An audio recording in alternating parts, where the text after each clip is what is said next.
বিয়ে বাড়ি থেকে সোজা যাচ্ছি নানি বাড়ি। বর্ধমান থেকে আমরা এসেছি বড় খালাদের গাড়িতে, আর সেই গাড়িটা আমাদেরকে নামিয়ে দিয়েছে নানাদের মার্কেটে। আর মামার গ্যারেজের ছাদে অনেক জাম পড়েছে, আর সেই জামগুলো আমরা কুড়িয়ে নিয়ে খেতে খেতে টোটো করে যাচ্ছি নানি বাড়ি। আর এটা হচ্ছে খাড়গ্রামের বল খেলার মাঠ। খাড়গ্রামের সৌন্দর্য এই বল খেলার মাঠে।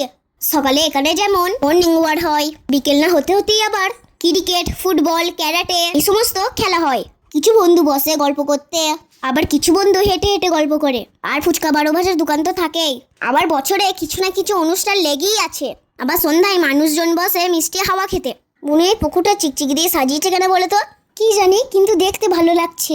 আমার ছোট রানী দীঘা গিয়েছিল, আর ছোট রানী কোথাও যাবে, আমাদের জন্য কিছু আনবে না সেটা হতেই পারে না। আমাদের জন্য ব্যাগ, হার, কত কিছু এনেছে, কিন্তু তাতেও আমাদের মনই ভরছে না। দের মন পেন নেওয়ার। নানি বলেছে পরের বার এনে দেবে। সন্ধেবেলায় আমার মামিমা করে দিয়েছে চাউমিনটা খেতে খুব ভালো হয়েছিল। Thank you মামিমা।